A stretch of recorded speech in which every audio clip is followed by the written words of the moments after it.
Hi, I'm Chris from needlepointers.com. Today I have a new quilt project to share with you. This is an I Spy quilt made with a charm pack of 5-inch squares. I found an I Spy charm pack at my local quilt shop and designed this pattern in Electric Quilt 8. This 38-inch square quilt is a nice size for a floor activity mat and a great way to engage a toddler in the I Spy game. The quilt is made of double 4-patch blocks in vivid colors, alternated with blocks of the I Spy fabrics. 2 borders surround this quilt, one solid 1-inch border and a second border made from halved charm squares of the I Spy fabrics. The outer border could also be made from a variety of solid fabrics. This pattern for the 38-inch square I Spy activity mat is available to read for free on our website.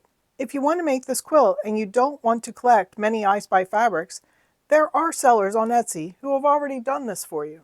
Follow the link in the description of this video for the free tutorial and where to get the I Spy charm packs. If you would prefer an ad-free printable PDF of this pattern, visit our Etsy shop.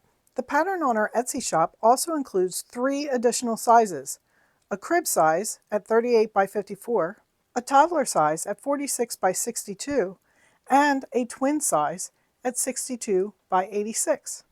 What you will need to make the 38-inch square quilt is a charm pack with at least 48 5-inch squares, background fabric in white or cream, and fabrics for your double 4-patch blocks. Select 7 solids or fabrics with a tone-on-tone print. You'll need less than a fat quarter of each fabric. You'll also need a small border fabric, which I'll be using the purple fabric, backing fabric, and standard quilting and sewing supplies. I found an I Spy charm pack at my local quilt shop. If your local quilt shop doesn't have them, there are sellers on Etsy who have packs with different themes or even just random.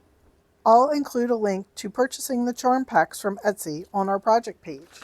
We will use 32 charm squares in the center of the quilt and then another 16 cut in half to border the quilt. The border will use both halves of the squares, resulting in duplicates along your borders. If you don't want duplicates along the borders, you will need an additional 16 squares.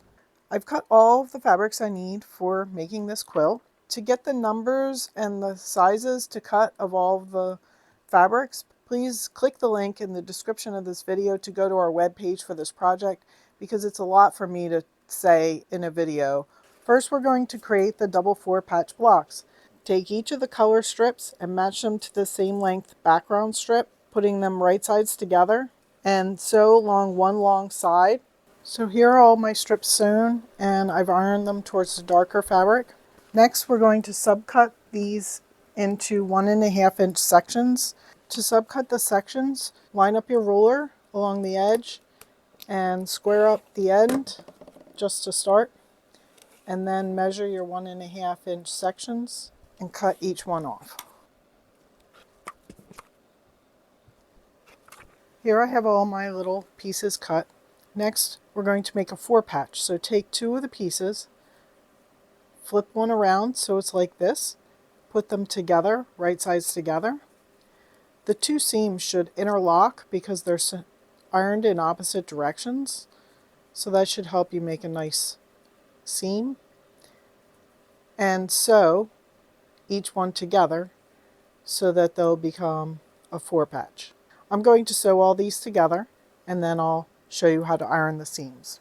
I have all my little 4 patches sewn together, and next we want to press them open and swirl the seam in the center. And what this will do is make that seam flatter so it won't be so much of a bump.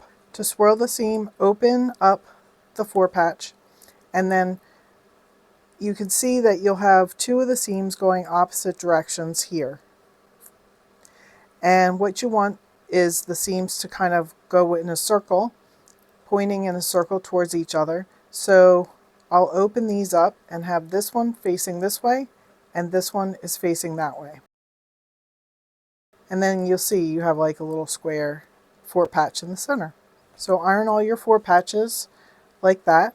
Okay, so now I have all my 4-patch blocks and I've swirled the seams and pressed them nicely. Next we'll need the 2.5-inch background color blocks.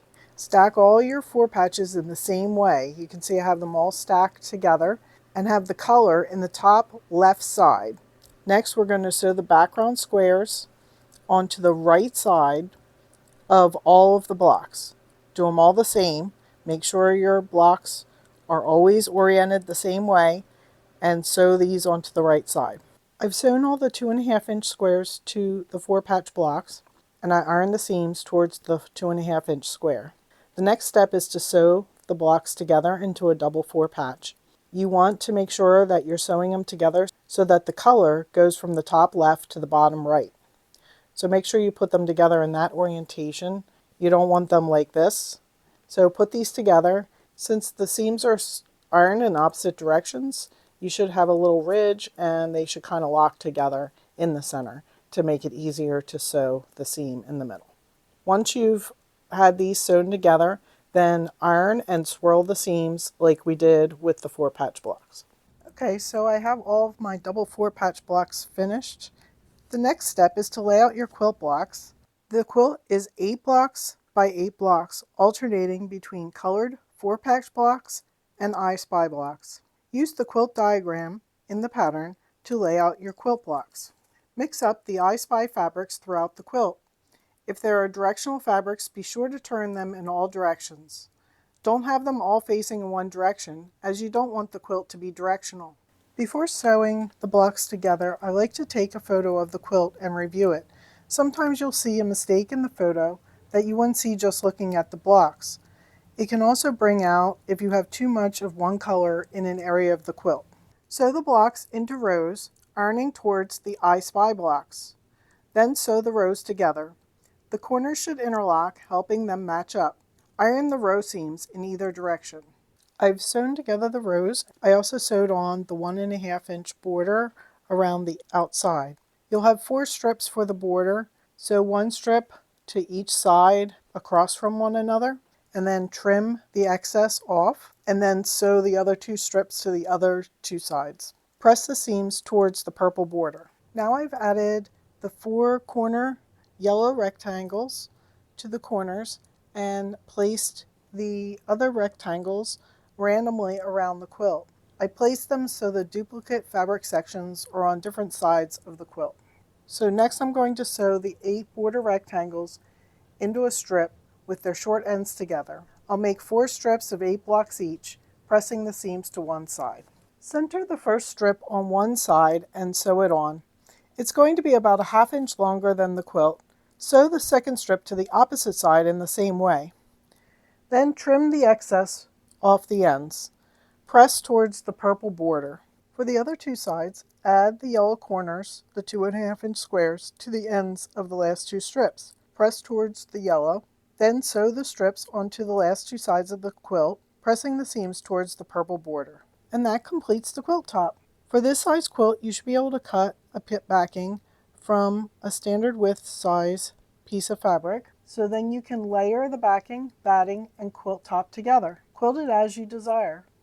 This quilt will look nice with an all-over design or straight line quilting. Bind the quilt with your favorite binding method. We offer a range of quilt binding video tutorials to help you complete the binding. If you need more help with these steps, please click the link in the description to go to our page for this project, and we'll have links for tutorials on layering and quilting. So here's my finished I Spy quilt. For the quilting, I decided to use straight line quilting that crosses as an X across the I Spy blocks. For the quilt backing, I used this cute alphabet flannel fabric. For the quilt binding, I used strips of fabric cut from the leftover fat quarters, and this made a really fun binding around the outside.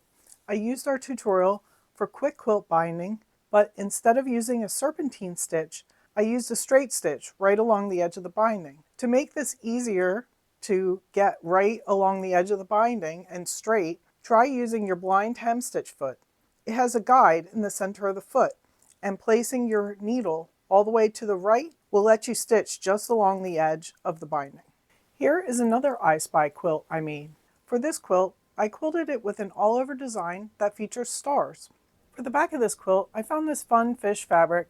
I didn't have enough to put across the entire back, so I added 2 strips in the green and the orange fabric to complete the back. I used the same binding technique for this quilt.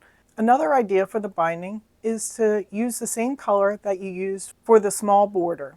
I hope you enjoyed making this I Spy quilt with me. Like and share our videos, and if you're not a subscriber, subscribe to our channel so you won't miss future videos. Visit our website, needlepointers.com, for lots of tutorials and free projects. While you're there, sign up for our free weekly newsletter so you won't miss new tutorials. Happy quilting!